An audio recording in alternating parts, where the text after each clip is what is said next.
अविरल इसलिए। जी, जी। अविरल अविरल भैया, मेरी उम्र 28 साल है। जी। शायद मैं जब 8वीं या 9वीं कक्षा में या 5वीं 6ठी कक्षा में होगा, तब से मैं चीजों को समझने जानने लगा। मैं उस समय से लेके अब तक जब मैं नौकरी कर रहा हूँ, तब तक मैंने देखा, हमारे गांव से लेके भोजपुर, गंगौली मेरा गांव हुआ और पुराना भोजपुर जहाँ बस स्टैंड है, वहां आज तक सड़क नहीं बनी। बाबा का संसदीय क्षेत्र है, आज तक सड़क नहीं बनी। कभी बनी भी तो आधी सड़क बनती थी, वो खराब होती थी, फिर आधी सड़क बनती थी, फिर वो खराब होती थी, फिर आधी सड़क बनती थी। स्थिति ऐसी है कि वहां के लोग परेशान हैं। पिछली बार उन्होंने विरोध भी किया था, लेकिन फाइनली उन्होंने एकमत हुए कि नहीं, इस बार फिर से हमें बाबा को वोट देना है। और उन्होंने वोट दिया, लेकिन आज फिर से वो ठगे महसूस कर रहे हैं, क्योंकि पता नहीं नहीं, कितने साल इसमें हो गए, कितने लोग देखिए, आए मैं गए, आपको लेकिन कभी बताना कुछ हुआ चाहूंगा नहीं। किसी भी कि बक्सर के 6 विधानसभा, जो लोकसभा क्षेत्र है बक्सर, उसमें 6 विधानसभा आता है, जिसमें रोहतास और कैमूर भी है, अपना ठीक है रामगढ़ विधानसभा और दिनारा विधानसभा। बक्सर भैया, जिला पहले के मेरे अंदर में सवाल जो का चार जवाब दीजिए, ऐसा विधानसभा क्यों है, है? जी। मैं आपको बताना चाहूंगा कि 6 विधानसभा के अंदर में हम्म। काफी ऐसे सड़क हैं जो एक दूसरे गांव से कनेक्शन, लगभग 2 किलोमीटर, 3 किलोमीटर, 4 किलोमीटर, 5 किलोमीटर का कनेक्टिविटी है।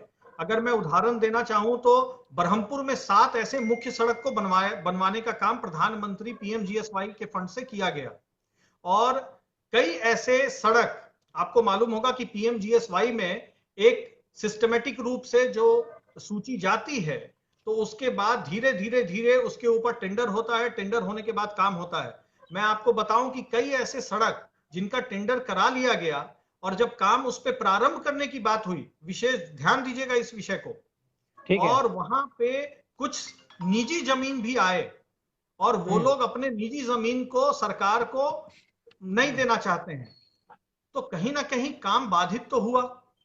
और हम्म। मैं ये भी आपको बताने का काम करूंगा कि जब बैठक होती है जिला प्रशासन के साथ, तो हम्म। उसमें बक्सर सांसद का एक पूरा एजेंडा रहता है कि जितने भी सड़क हैं, लंबी लंबी सड़क, उन लोगों को चिन्हित करके, और वो जिला प्रशासन को दिए हैं कि उन सभी को पीएमजीएसवाई या अन्य मद से बनवाने का काम ठीक। किया जाए, और धीरे धीरे ठीक, सारे एक के एक ऊपर काम एक प्रक्रिया छोटी सी शुरू बात है। लिख के जरूरी बात है, मैं कमेंट में अभी आया, मैं बता दूं।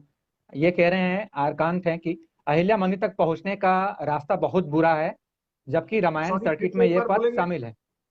अहिल्या मंदिर तक पहुंचने का जो रास्ता है वो बहुत ही खराब है, जबकि ये जो रास्ता है ये रामायण सर्किट में शामिल है। जी। रामायण सर्किट के ऊपर जो बाबा ने रामायण सर्किट का काम किया, ऐसे तो हम्म। रामायण सर्किट सबसे बड़ा एक तीर्थ के रूप में ये सौभाग्य रहेगा बक्सर वासियों का कि प्रभु श्री रामचंद्र जी का शिक्षा स्थली, तो ये एक बहुत ही हम लोगों के लिए गौरव की बात है। लेकिन मैं इसमें बताना चाहूंगा कि रामायण सर्किट के अंदर में जितने भी स्थल हैं जिनको चिन्हित किया गया है, यहां तक कि ब्रह्मपुर शिव मंदिर जो है, उसको भी इसमें जोड़ा गया है।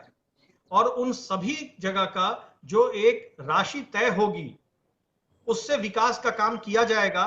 जहां तक अहिल्या मंदिर का बात है, या अहरौली का वो क्षेत्र जो अंदर सर, चुरामनपुर होते रास्ता हुए कब बनेगा? रास्ता कब बनेगा, लोग सीधा पूछ रहे हैं। रास्ता, हाँ, तो उनके लिए आप निश्चित रूप में, मैं उन लोगों को बताना चाहूंगा कि रास्ता जो है वो जल्द ही बनेगा। उसके ऊपर जिला प्रशासन को लिख करके भी दे दिया गया है। और वही नहीं, वहां बगल में उनके अर्जुनपुर है, तो हम्म। जो एनएच है, एनएच से अहिल्या वाला रोड और अर्जुनपुर जाने वाला रोड, ये बहुत मुख्य रोड है। उसके ऊपर भी, और साथ में मझरिया का जो एक सड़क है, उसके हम्म। लिए भी जिला प्रशासन को दे दिया गया है। और जो सरकारी नियम कानून है उसके तहत उसका डीपीआर और जो भी प्रक्रिया है उसके ऊपर काम चल रहा है, और जल्द ही भैया, उसको करके काम शुरू होगा। चूंकि इस मार्च से आप देखेंगे कि कोई भी काम नहीं हो रहा है कोरोना कोविड को लेकर के। हम्म।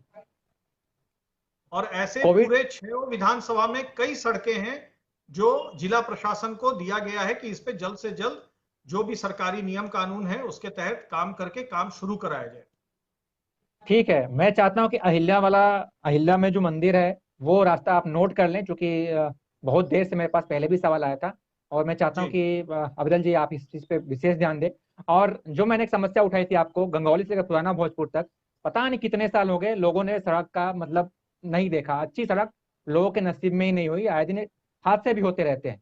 तो मैं चाहता हूँ एक इसको भी नोट कर लें कि नियाजीपुर गंगौली को जोड़ते हुए जो पुराना भोजपुर जो रास्ता जाता है उस पर भी ध्यान दिया जाए। और जो पुराना भोजपुर बस स्टैंड है सर, वो एक जंक्शन है, और वहां की हालत ऐसी है कि वहां एकदम कीचड़ है, पूरा पूरा कीचड़ है। लोग देख देख कर पैर रखते हैं। बस पे चढ़ने के लिए लोग मतलब एक जंग से कम नहीं, जंग की हालत होती है बस पे चढ़ने के लिए। तो एक इस चीज को भी आप नोट कर लीजिएगा विरल जी, कि मैंने आप नोट आगे भी जब भी कर आपकी लिया है बातचीत और हो। इसके लिए पत्र भी चला गया है।